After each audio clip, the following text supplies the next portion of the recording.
Salut les marques et salut les smarts et bienvenue dans le G1 Climax Report de Catch-Up. Moi, reconnu, je suis Ringside et c'est parti pour votre bulletin quasi quotidien sur le plus grand tournoi de catch du monde, le G1 Climax 28 de la New Japan Pro Wrestling. C'est disponible sur le New Japan World Network, New Japan World ça s'appelle. Et je vous rappelle qu'à la clé, un title shot pour le titre IWGP de la New Japan au Wrestle Kingdom, le plus gros show de catch du Japon, c'est en janvier. Et si par mégarde ou par inadvertance, c'est Kenny Omega, le champion actuel, qui remporte le tournoi, et bien c'est lui qui choisira son opposant pour le match. Alors, on était le 2 août pour ce qui nous intéresse aujourd'hui. Et on démarre dans le bloc A, évidemment, avec un match entre Michael Elgin et Bad Luck Fale, donc un match de gros bourrin.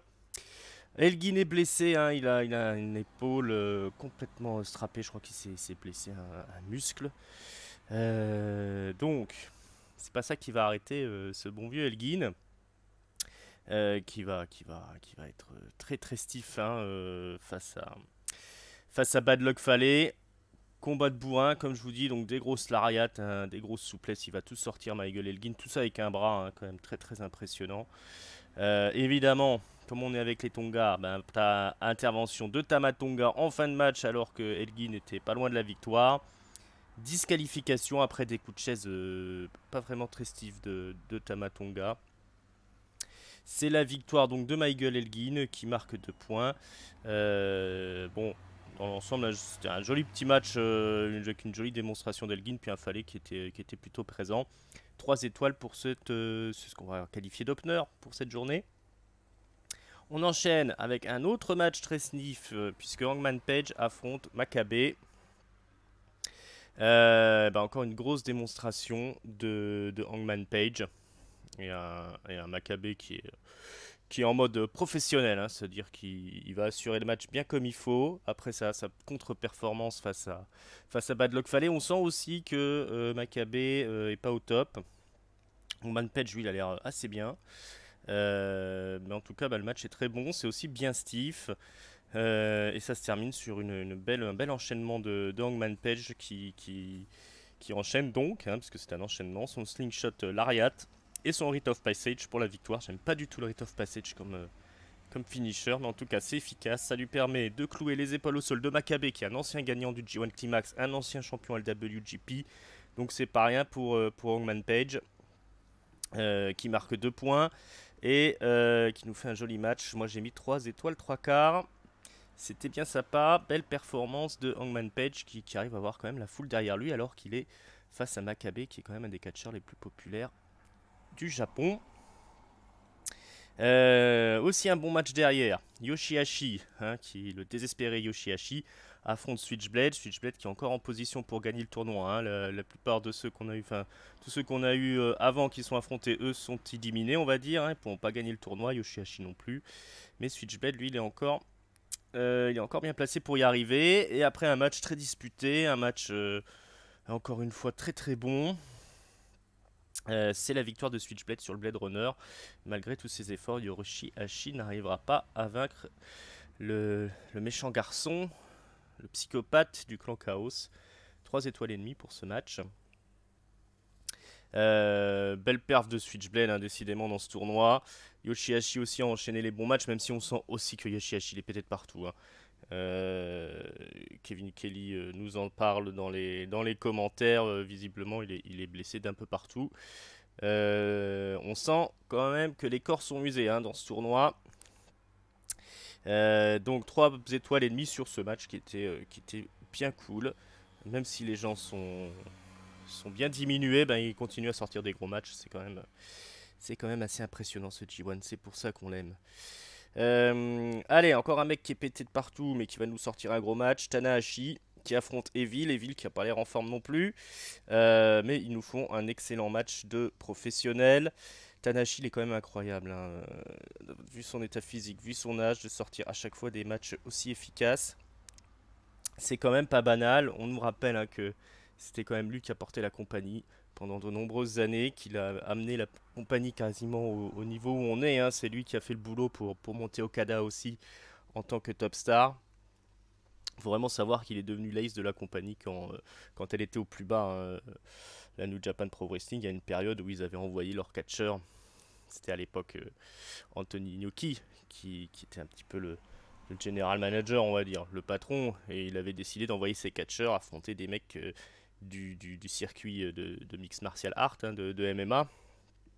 Et évidemment, alors il a envoyé notamment Shinsuke Nakamura. Nagata a été envoyé là-bas aussi. J'ai bien l'impression que Tanahashi aussi. Et les mecs, évidemment, se faisaient exploser. Et ça avait enlevé beaucoup de crédibilité à la fédération. Sachant que les Japonais, eux, ils y croyaient encore, hein, au catch, à la véracité du truc. Euh, et donc, ben, à partir de là, ça s'est écroulé un petit peu au niveau du succès. Mais donc après c'est Gedo qui a pris un peu les rênes de la compagnie, partir sur des bases un peu plus saines, avec notamment Tanahashi en ace de la compagnie, et petit à petit grâce à tout le talent de Tanahashi, des mecs comme Makabe aussi, et Nagata qui était toujours là, et ben on est arrivé au succès qu'on connaît actuellement. Et je peux vous dire que Tanahashi en a sorti un paquet, hein, des matchs, hein, si vous avez l'occasion, si vous vous abonnez au New Japan World, il fait quasiment les main events de tous les Wrestle Kingdom, mais à chaque fois c'est des matchs exceptionnels. Ben ça manque pas, là il fait le boulot, et il gagne le match Tanahashi, parce que c'est encore lui le patron. Gros concours de force, hein, en début de match, et puis finalement Tanahashi réussit à reprendre le dessus et à placer son Hi-Fi Flow pour la victoire. Evil se sera bien battu, hein, il aura fait des grosses démonstrations de force, il se sera relevé du Hi-Fi Flow. Malheureusement, c'est pas encore son heure. 3 étoiles, 3 quarts pour ce match. Un peu un classique dans la manière dont c'est raconté, parce qu'on est un peu sur les déroulés classiques des matchs de Tanahashi. Mais bah, c'est diablement efficace, hein. Aussi un petit déroulé classique, mais là c'est du petit Kazu de Okada. Okada qui affronte rien de moins que Minoru Suzuki pour le main event de la journée. Donc un match très disputé avec Suzuki bien sûr qui va emmener en début de match Okada à l'extérieur du ring pour le laminer à coups de chaise. Et là-dessus après c'est un retour de Okada. Okada qui se moque de Suzuki. Suzuki qui lui envoie des grosses lariats, des gros chops, des gros coups de coude. Et Okada qui encaisse et qui en demande plus. Et Okada qui va survivre à toutes les prises de soumission, les dropkicks de fou de Suzuki. Et qui va réussir à gagner grâce au Rainmaker évidemment. Twisting Rainmaker enfin Twisting Clothesline plutôt, Twist Lariat et Rainmaker pour la victoire de Suzuki. On se souvient que l'année dernière ça s'était terminé sur un match nul, l'affrontement Suzuki-Okada, puis il y avait eu un très long match après, un peu plus tard dans l'année, où Suzuki avait torturé pendant bien 40 minutes la jambe de Okada. C'est terminé quand même par la victoire d'Okada. Là, ce sera un peu plus rapide. Okada, toujours un peu déprimé, mais extrêmement arrogant sur ce match-là. Il ne se laisse pas impressionner par Suzuki. Et il remporte le match. 4 étoiles, 3 quarts. C'était évidemment un très bon match, hein, avec Suzuki et Okada. Forcément, on est sur du très très bon. Ça a emporté la foule, hein, c'était super. Les mecs ont. Alors, même s'il est. Alors, Suzuki n'a pas l'air d'être bizarrement très, très affaibli par le tournoi. Okada, moi je m'inquiète toujours un petit peu pour sa nuque parce il a une drôle de tête sa nuque, hein, pour l'instant. Mais bah, décidément, Okada c'est vraiment un des meilleurs catcheurs du monde, quoi. Il va toujours nous faire un déroulé très très intelligent. Donc voilà, encore pour terminer cette journée, un match de très haut niveau. Donc, il est peut-être temps de faire le point sur les points, sur les scores.